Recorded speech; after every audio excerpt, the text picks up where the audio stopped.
much. And welcome, I'm Father Mitch Aquilina. Welcome to EWTN Live. Tonight, we will be reminded of the universality of our Catholic faith, especially as we recall how the ancient church in Africa made profound contributions to Christianity in the areas of theology, liturgy, biblical studies, and Christian culture.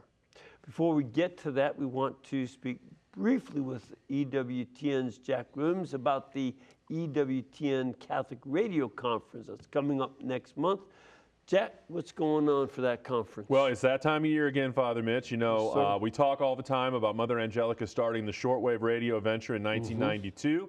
And in 1996, AM and FM affiliates started coming on board. We have over 400 of them now carrying our programming in the United States and over 600 worldwide when you include English and Spanish.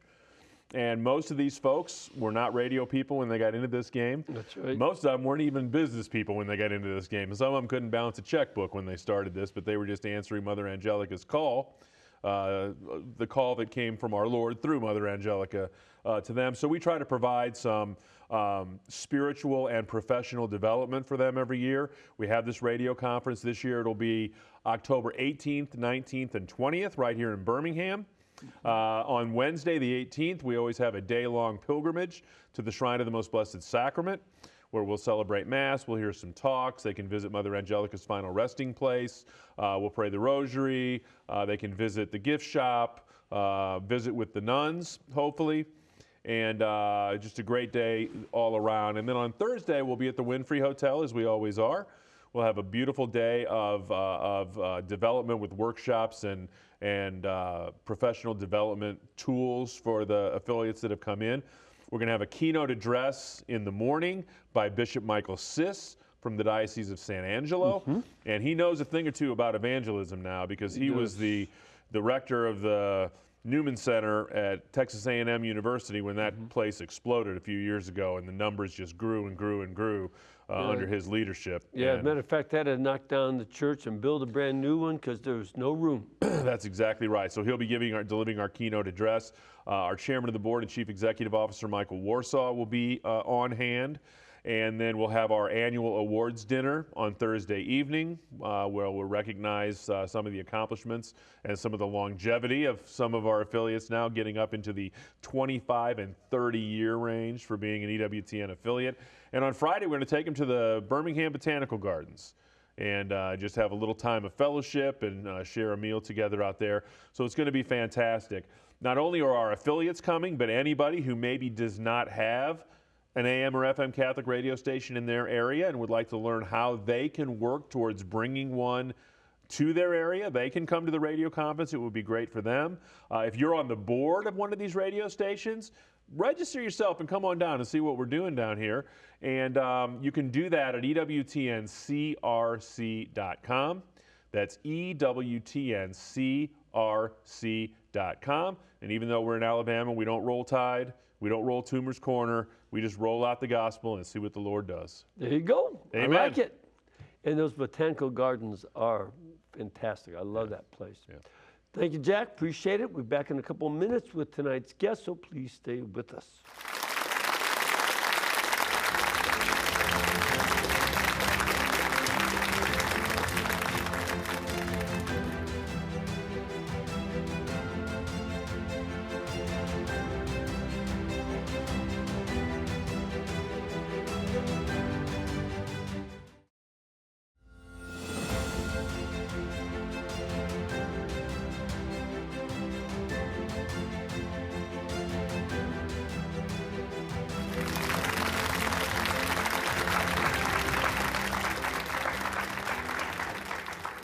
Welcome back. Good to have you with us. And our guest tonight is here to take us back to our roots in the early church. He's here to remind us that the development of our Roman liturgy and some of our most important theological ideas came from Africa, especially North Africa, or what the ancients would refer to as the Roman province of Africa.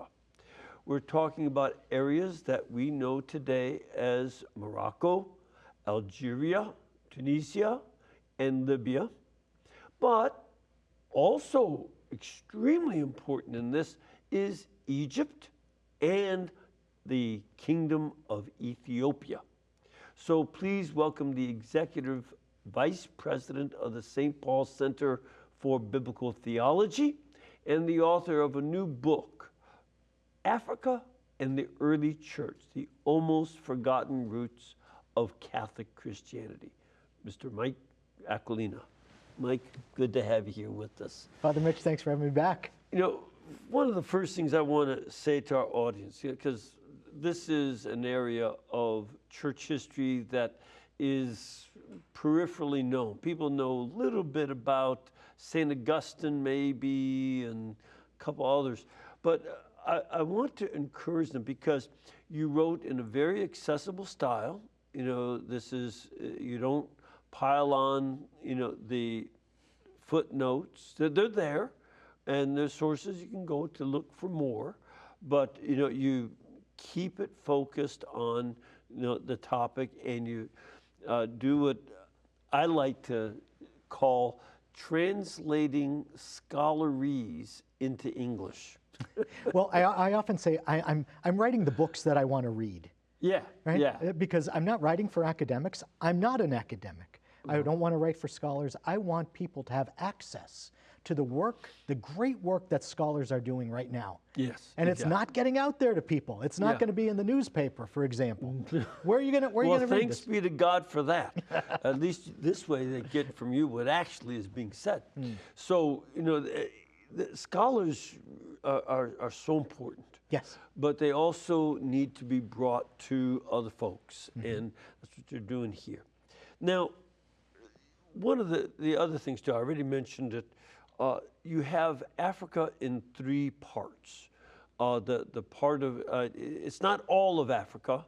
It doesn't deal with later developments as, you know, the church entered into sub-Sahara Africa. But it is Africa, and, you know, in these three areas of Ethiopia, Egypt, and the northwestern part of Africa, known as North Africa. These are the parts of Africa, really, where Christianity took root in the first several centuries, the first 3-4 centuries of the church's history. Now, it's this part of Africa, should be pointed out, is very rich culturally. There are a lot of societies that settled in Africa. Talk just a little bit about, you know, who some of these different groups were, like Berbers. Oh, right. So you had these people who had resettled in that area. There was a lot of migration then, as there is now. So you have the Berbers there. You have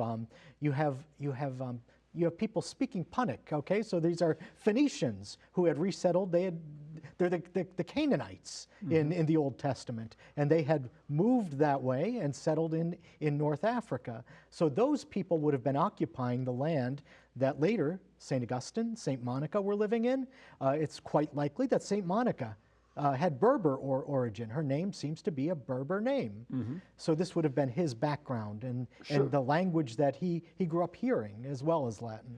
And something that you bring out that's important for our world, where I think especially since the 1700s and 1800s to the present, there's a large focus on race.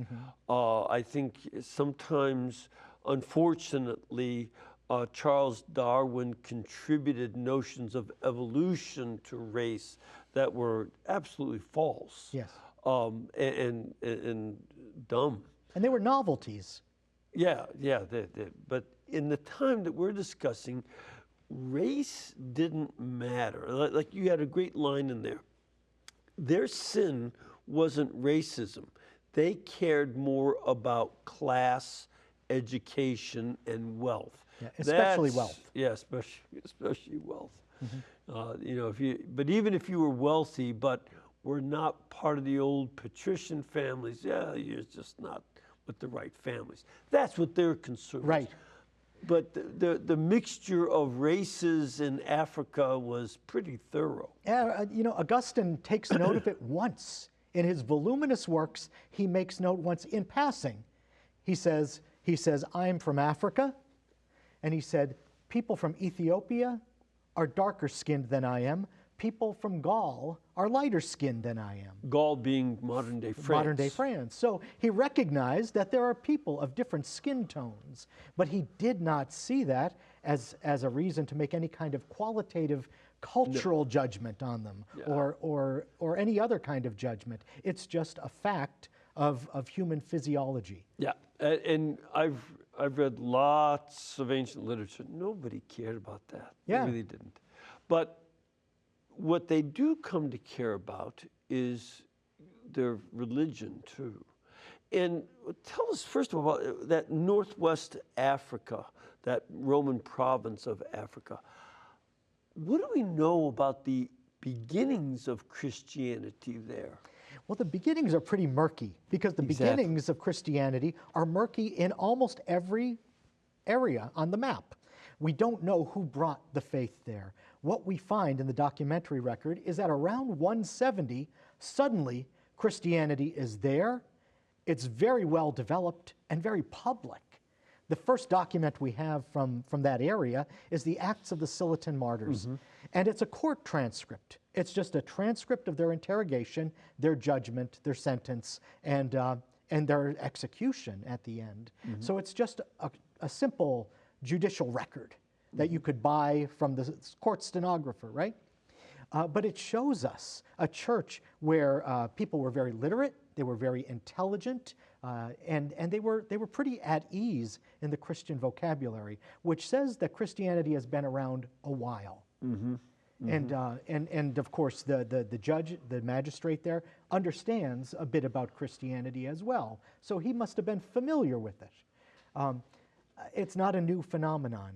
So we don't know the beginnings. What we know is that around 170, quite suddenly, Christianity is there in full force. By 190, Tertullian is boasting that all the fields of endeavor in the city of Carthage were occupied by Christians. He laughs at the end of this passage, we've taken everything, we've left you only your temples. Yes. And this is a couple things here to note. We've talked that some of the people there were Berbers. In fact, the Berbers are still around. My father came across the Berbers in the Atlas Mountains in North Africa when he was there fighting with the Allies, of course, in the war. And so they're still around. But then you had the biggest city in that Northwest Africa was? Carthage. Yes. Carthage. And of course, Carthage had a rich history by then. It had been a dominant power. You find it there as the great power, one of the great world powers in Virgil's Aeneid, for example. And of course, Rome had been at war with Carthage for more than 100 years, fought 3 wars that were bloody wars, a lot of casualties, aroused a lot of hatred, a lot of rage, and finally Rome was just determined to destroy Carthage, and did. In fact, to this day, the naval battle, the largest naval battle with loss of life and everything that ever fought in history was between Rome and Carthage. But Rome eventually wiped out Carthage and then rebuilt it. And colonized it. It made it a Roman colony, all right? So you have people speaking Berber, you have people speaking Punic, and they're there. They're pushed out of the center of gravity, really, and the Romans move in. They're speaking Latin. And an interesting thing happens. It becomes an important Roman colony. It becomes an important locus of Latin culture. In fact, it becomes a more important locus of Latin culture than Italy does. For like centuries, the first 3 Christian centuries, you find more significant Roman literature, Latin literature, coming out of Carthage than out of Rome. So you have In the pagan world, you have the novelist Apuleius, you have the playwright Terence, you have Fronto, the rhetorician, you have the historian. Tacitus? No, He's not from there. No. I'll come Yeah. to it. But you have a lot of important writers who are still read today in translation. If you study classics, if you study humanities, these are the people you have to study. So you have that going on. What's interesting is that Christianity arises just at this time, where there's a literary and cultural renaissance happening in Carthage, right? So the most significant Latin Christian writers of centuries 2, 3, and 4 become African Christians, mostly 2 and 3, I should say. But then in 4 you get some pretty important figures too.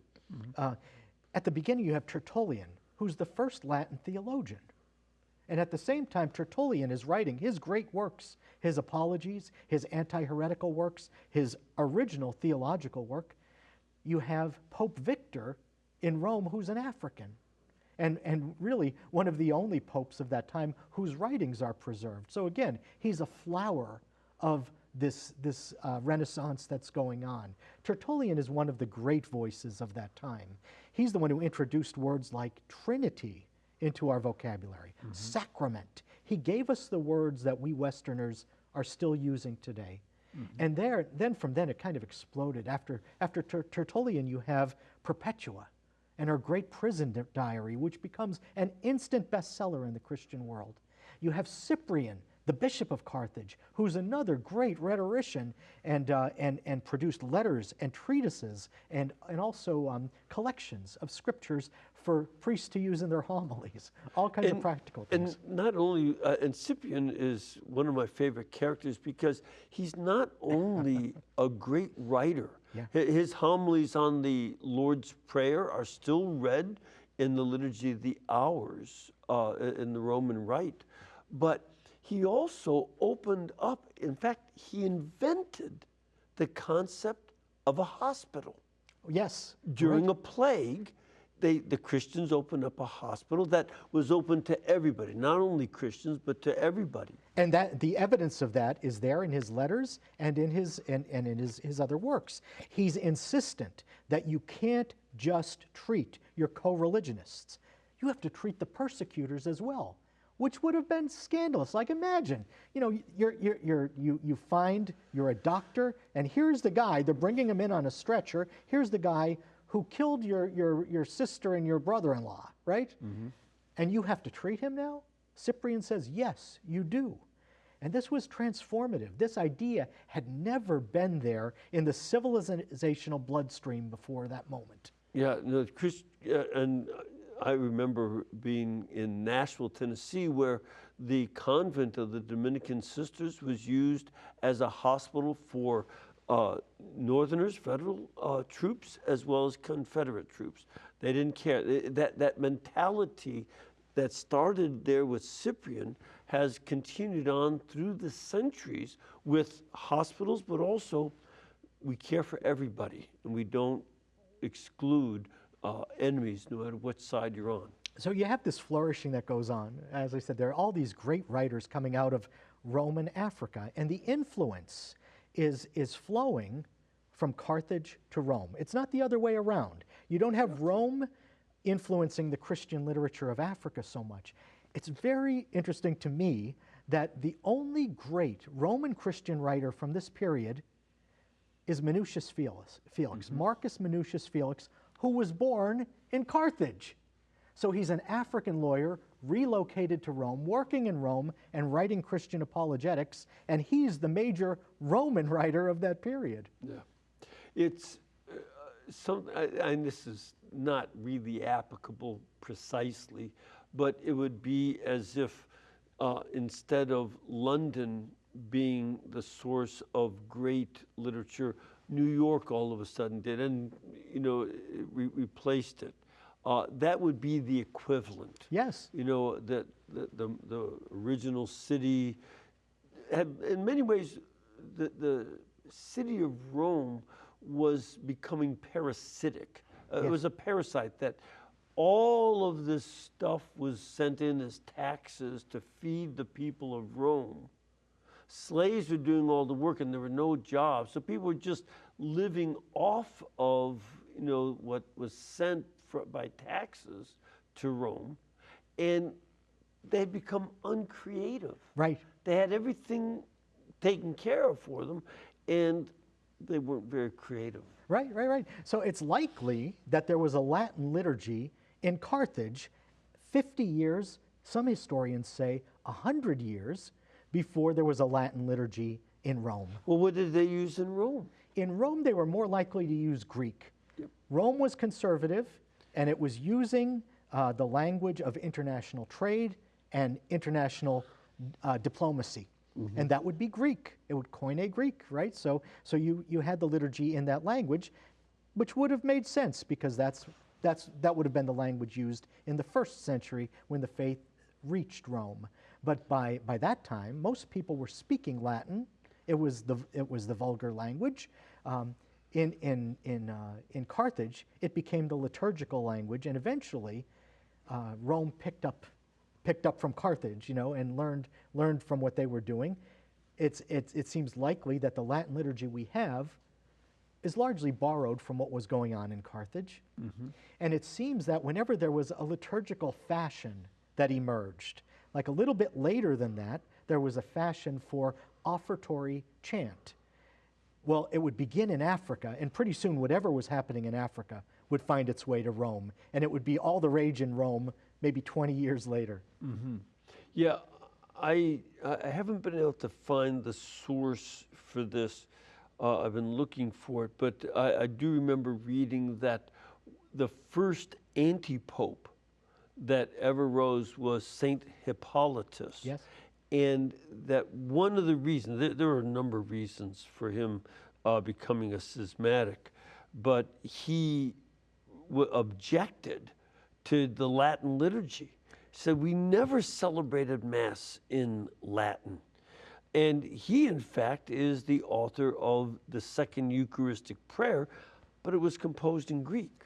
It would make sense, because if you read his apostolic tradition, it's very much concerned with claiming to be the conservative record for liturgy, right? We are preserving the apostolic tradition, although it seems to recognize a good bit of improvisation going on. Yes. and recognizing the problem with that as well. Yes. But it seems very much in his character to push back against a movement toward the vernacular. Yeah, and which for him, the vernacular in his day was Latin. That's right. Yeah, and again, just so folks understand, at the time of Christ, half of the people living in Rome spoke Greek. Half of them. So it wasn't, an oddity. It was pretty normal to speak Greek. So we see the refinement really going on in Roman Africa, and it's going on in the church in Roman Africa at the same time. Mm-hmm. And in addition, Tertullian, by the way, did not become a saint. Why not? Well, he got mixed up in a group that eventually became heretical. Now, it's unclear that they were heretical at the time he got involved with them. And what you need to know about Tertullian is that he was a hothead. He loved to argue, and he was kind of a know-it-all. He was a lawyer, mm-hmm. Okay? So he's a hothead, he's a lawyer, and he had a real problem with laxity in the church, with what he saw as an excess of mercy being extended to sinners. And he saw this tendency in the popes of his time, and he railed against it, but also in the bishops in Africa. So he allied himself with a more rigorous movement. Now they were a kind of Pentecostal movement, the Montanists. Mm-hmm. They claimed to have special charismatic gifts, and they claimed to have especially prophecy. Prophecy, yes. But they lived strictly moral lives, and that attracted him to them. Mm-hmm. And so he started hanging around with them. He became identified with them. He started to write in their mode. And at that point, he vanishes from history. He vanishes from relevance, which is very interesting. Once you start distancing yourself from the church, you become irrelevant, right? And he did, and we don't even know how he died in the end, because his last years are just a big question mark, whereas before that, everybody knew what he was doing. Yes.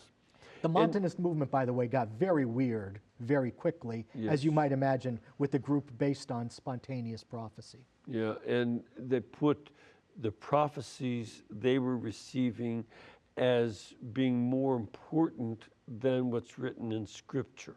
Than a bunch of bishops, Yes. as Tertullian put it. So both Scripture and the Magisterium. Yeah. Now, in addition to Tertullian and Cyprian, because I do want to, it's so fascinating to talk about Northwest Africa, but another source, another great theologian from there was? Well, Arnobius, who first proposed Pascal's wager, what we know as Pascal's wager, that first arose in Africa from Arnobius, who was an apologist, mostly writing apologetics against paganism. After Arnobius, there was Lactantius, who wrote the first catechism in history. Again, this is something that comes out of Africa and is a gift to the church. He's the first one to take this initiative to write a little vademecum for those who want to know the basics of the faith. So where do you go from there? Well, from there, you go to the big gun. You go to St. Augustine of Hippo, because he's one of the most important intellectuals in all of human history. Certainly one of the most important thinkers in the history of the church. He's the author outside the scriptures to be quoted most often by the Catechism, and the author, again, outside Scripture, to be quoted most often by St. Thomas Aquinas in his Summa. So he is the go-to guy. He's the one everyone in the West recognizes as the great theological authority. Yeah, he absolutely dominated theology for the first 800 years after he died. And still today, right? And then was picked up by Thomas, Right. Who brought another perspective, but also was himself this incredible genius from Italy. Similar kinds of minds. And then, both of them continue to be read to this day. After the Bible, one of the most popular books in the history of the world is St. Augustine's Confessions. I have met so many people who were converted by that book. Yeah. And in it, he really invented the genre of the autobiography. Yeah. Yeah. And when people become, sort of off in left field, they oftentimes attack St. Augustine. They go right, they hate him. I remember Matthew Fox just thought that Augustine was the cause of the nuclear arms race. No, a spear and sword race maybe, Yes. but not. But anyway, but he's that important. Yes. This is a great introduction to that part of Africa and the importance for our Latin liturgy that becomes the Roman liturgy that we still use. But what about Egypt? Egypt. And Ethiopia? This is Africa too. Right. A lot of people don't think of Egypt as Africa, but it is. It is. And Alexandria in Egypt was the cultural capital of the ancient world. It was the intellectual capital of the ancient world. Yeah. That's where the great library was, where the kings tried to amass all the books that had ever been written. So they had this goal, probably never achieved it, but they had a lot of books there. And if you wanted to do research, you went to Alexandria. Yeah, and there a combination of Greek writing was done as well as Coptic, which is, the word Egypt comes from the word Coptic. Yes.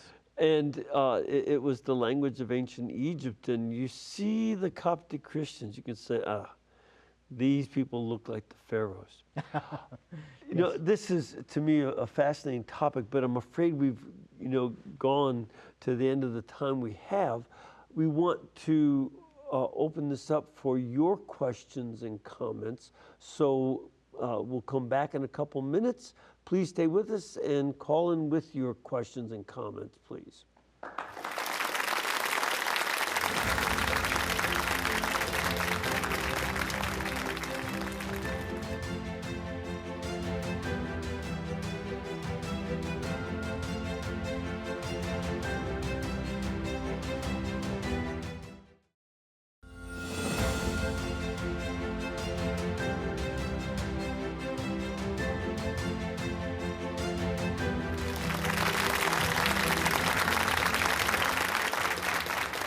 Thank you.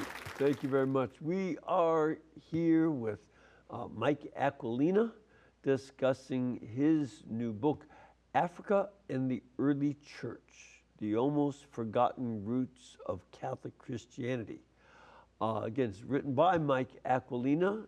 It is item number A302, A302, and it is available at ewtnrc.com. Ready for some questions? I'm ready. Let's start off with this gentleman here from our studio audience. Sir, where are you from? Hello, Father Mitch. I am from Texas. Great, good to have you here. Always nice to have folks from the Republic. So what can we do for you? I was wondering whether any apostles that traveled to Africa to bring the Gospels there in this time frame. Okay. That's a great question. Yeah. That's a great question. And I don't know of any legends of any apostles reaching Africa, but we have evidence of Christianity reaching Africa in the apostolic generation, a little bit in the Acts of the Apostles. For example, when St. Luke is telling the story of the first Christian Pentecost, he mentions all of the places people came from, and he mentions that they came from Libya. Mm-hmm. So there are Africans who are there in Jerusalem for the feast, who are converted by the gospel at that moment, right? And they're numbered among the Christians at that beautiful moment at the birth of the church.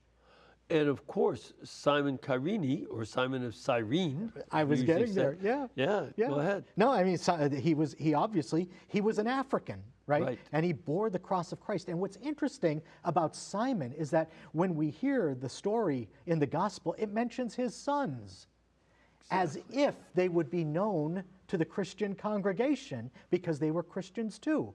Simon surely converted because he was venerated as a saint from very early in Christian history.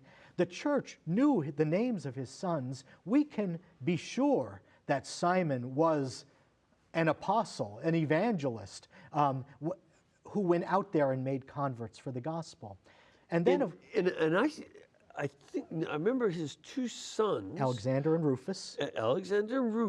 Right. Are also listed side by side in Romans chapter 16. You're right. Along with their mother. So it seems that the whole family had become Christian. Right. And this is where you get to be a geek, paying attention to the list of names, and you start liking to study the list of names. But it's important. In St. Mark, who mentions the names of his sons, Alexander and Rufus, lived in Rome, and St. Paul was writing to the Romans that included, the Simon of Cyrene's sons, Alexander and Rufus. So this is most likely what's some of the early African Christians. And Mark, of course, made his way to Alexandria as the first bishop there. Yes. So you have that going on. But, the very important scene in the Acts of the Apostles is the Ethiopian eunuch. Yes. Here we have a court official from the Queen of Ethiopia. He's in Jerusalem for the festival. So obviously, here's someone with a Jewish background who's living in Ethiopia, goes back for the feast days. He hears the gospel. He's trying to read Isaiah, remember? Yes. Right? He's the prophet Isaiah. And it's Philip who kind of opens the text for him by introducing him to Jesus, by telling him the gospel. And the man is converted, asks to be baptized.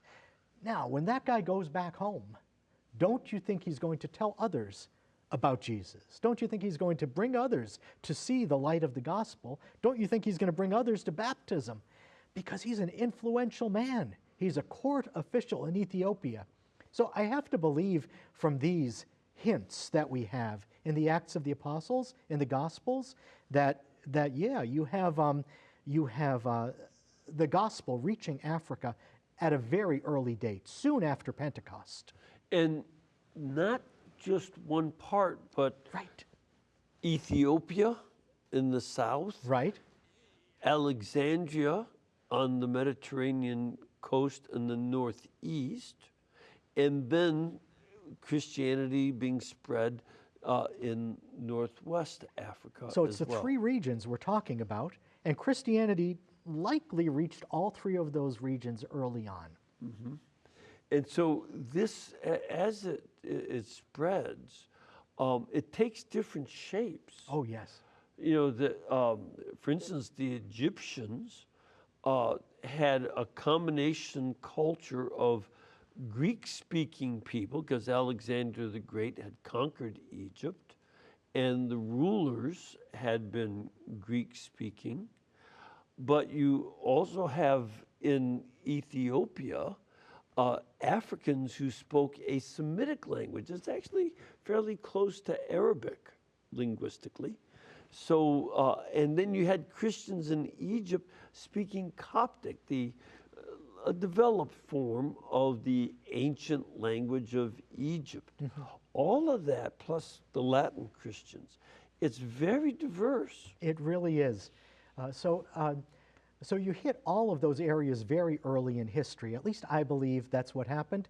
In order for the church to get where we know it was around 170 AD, I think it would have to have an early development, kind of a long stretch for people to take the faith and make something of their own of it. And we see, again, three very different Christian cultures there in Africa, three different If not languages. four, when you distinguish the Greeks In who Egypt. lived in Alexandria and the Coptic-speaking, more traditional ancient Egyptian people. In the countryside, Yeah, yes. in the countryside. And they started to exercise more influence as monasticism developed. People left the cities for the countryside, for the desert, and you have the first great flourishing of monasticism, Christian monasticism, happening in Egypt, so that the desert became a city, as they say. Everyone wanted to go and meet Anthony and receive spiritual direction from him or just touch him, right? They wanted to see this celebrity, Anthony, who was living out there, and communities formed around him. So we have this new phenomenon in the church. It's not entirely new, but monasticism first flourishes in Africa, in Egypt, in the Coptic areas of Egypt. And this is very important to recognize that Saint Benedict was inspired by the life of Saint Anthony of the Desert. Anthony, we think of it, Antonio is Italian or something. No, it's an Egyptian name. Yeah. And, Saint Anthony of the Desert, his life was written by Athanasius, another great African. And Athanasius, his biography of Anthony became a worldwide bestseller, had a profound influence on the great minds of that time. Augustine mentions it, for example, in his Confessions, overhearing people reading it aloud and how he was influenced by that hearing of it. Jerome mentions it as well. So it becomes a powerful book for spreading monasticism, not only through Egypt, but throughout the world. It really becomes like wildfire. And a key inspiration of the Western father of monasticism, Saint Benedict, so that monasticism gets started, and with that, all the flourishing of religious orders that has, developed over the last 1,600 years. Well, it was fashionable for a while for Westerners to go to Egypt to learn monasticism and then bring it back to places like France, right? To take Egyptian monasticism and then Frenchify it, Gaulify it, make it our own. And so you have that going on in the centuries leading up to Benedict. Yes. So he was a grandson, really, of Anthony. Yes, and I think this is a very important element of that has transformed Christianity. Of course. You know, religious life is not the only way of Christianity, but it's an extremely important part of Christian life, with those roots in Africa. And again, I have to emphasize that all of these things are gifts of the African church. These are gifts that we Europeans, you know, my people come from Sicily, so it's not too far from Africa, but these are gifts that we received from the African church. They were developed, richly developed in Africa before they were exported. Mm-hmm. And one of the lines you have in your book that I think is well taken. Africa was, reverse of what people in the modern world think. The civilized and culturally alive people and theologically active people were from Africa. Yes. The barbarians were blonde-haired, blue-eyed people coming out of Germany. Yes. Yes. They were pouring in as barbarians, and they're the ones who messed up the church in Africa. That's right. By invading Africa and forcing, through persecution of Orthodox Christians, forcing Arian heresy. Augustine lives to see the end of his great civilization as he's on his deathbed, and the Vandals are closing in on his city, besieging his city, and he sees that the end is coming. The great thing is that Augustine has already laid the foundations for the civilization that would follow, the medieval culture that would replace Roman society in Europe. Yes, and by God's providence, a couple of trunks of his books, were put on ships and saved from destruction by the Arian heretics. Now, Arius himself had started his heresy in Alexandria. Yes. Yeah, talk about that, because there are a couple of heretics. Sibelius, who came from Rome, but went to Africa, and then Arius. What's going on with these heresies? Well, in the case of Arius, what you have is a man, he might have been Libyan in origin. He went to Antioch to do his studies, and in Antioch, he came under the influence of some subordinationist heretics. They believed that the Son was not co-eternal and co-equal with the Father, that the Son was, in some fundamental sense, subordinate to the Father, that he was a creature. Now, the greatest of creatures, but a creature nonetheless. So, immediately, alarms start going off for us all these years later, because we've been formed by the Africans like Athanasius, who taught us otherwise, right? Who insisted that you cannot go there, because if you do that, you undermine the core doctrines of Trinity and Incarnation. It doesn't work if you go the way of Arius. But Arius was a really clever guy. He was a great communicator, and he was a great schmoozer, right? And he knew how to write songs. Yes. People were singing his heretical theology. So he would come up with a little slogan. There was a time when he was not. There was when he was not. To say that there was a before Jesus was born, before Jesus was. There was when he was not. There was when he was not. And you set that to a melody, it becomes an ad jingle that you can't get out of your head. Yep. And that's the way Arianism took every place by storm. He fortified that by schmoozing. He had a way of ingratiating himself with the very wealthy and the very powerful by flattering them, that they were more intelligent than the rabble. And they understood his doctrine, whereas these other people didn't. So he had enormous success. Jerome said it was overnight. It was like the world awoke to find itself Arian. Yes. And one man, really, not one man only, but in the end, it was Athanasius himself, this theologian, dark-skinned, red-haired theologian from Alexandria, young man, who stood up to Arius. He was, at the time, the theological advisor to his bishop, Alexander, But he really did come up with the response to Arius that just demolished the heresy intellectually. But the schmoozing still prevailed.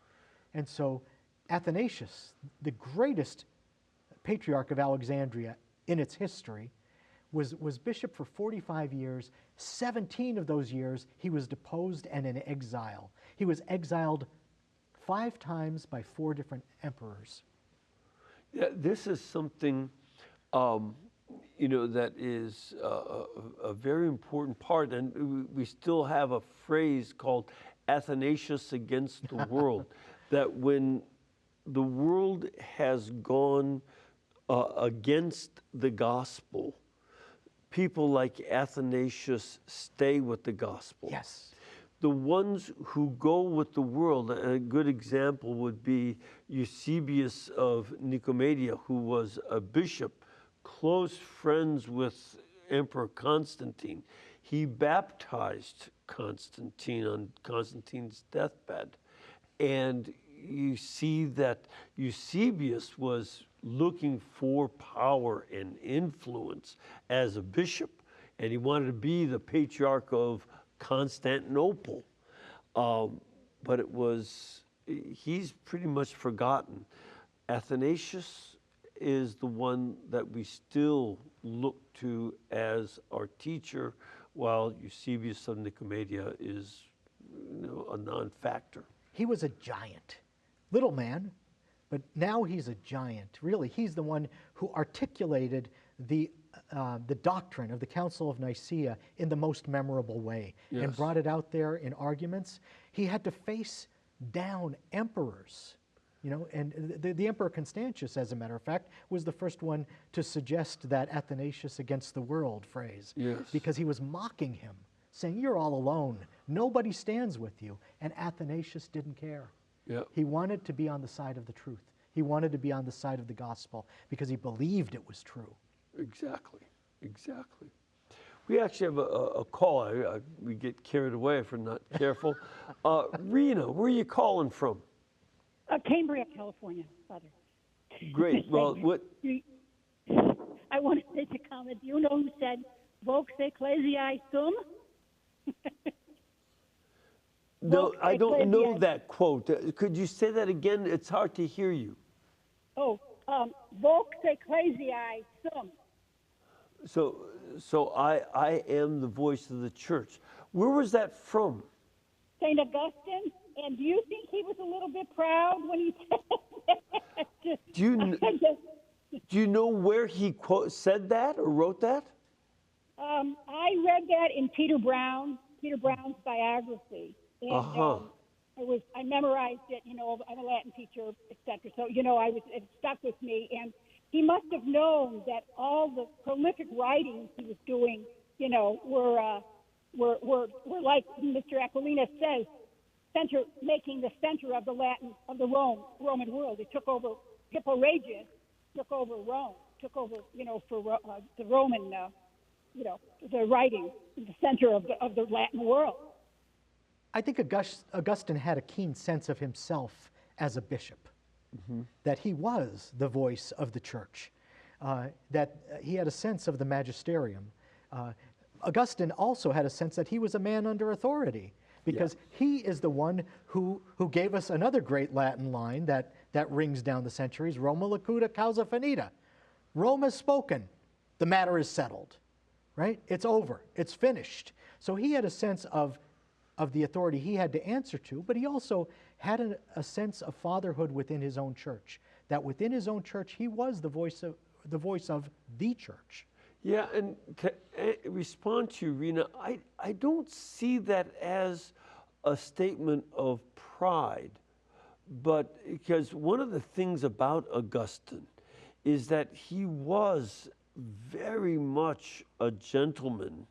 He wasn't self-deprecating, but he was, a gentleman and very easygoing. In contrast to the curmudgeonly Saint Jerome. Yes. Saint Jerome had a nasty temper, and it comes out in his writings. It gives people with bad tempers real hope of sanctity. Because if he can get canonized, anybody can get to heaven with a temper. But whereas Augustine was much more of a peacemaker and worked very hard, for instance, to end heresies like the Donatist heresy and such. The And yet he had Manichaeans. but bring about the Manichaeans to the church. The Pelagians, right? Yep. Yeah, he was very, very important with that.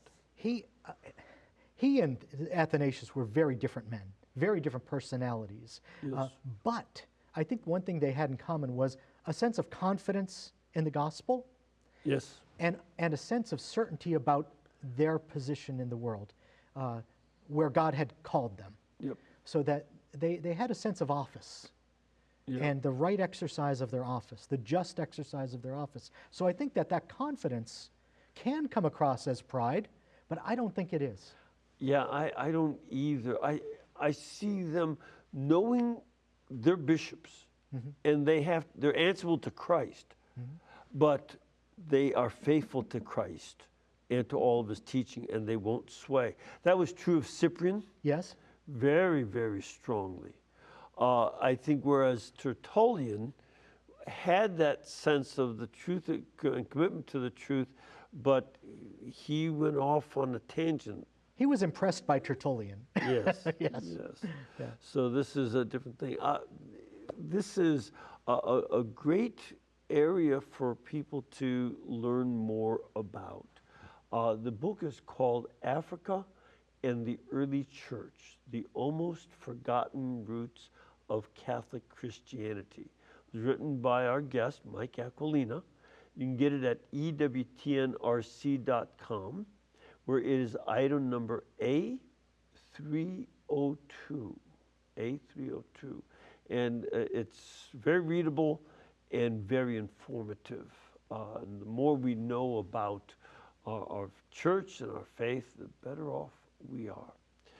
Thank you very much for coming here and for writing this book. Appreciate it very much. Thank you for having me back.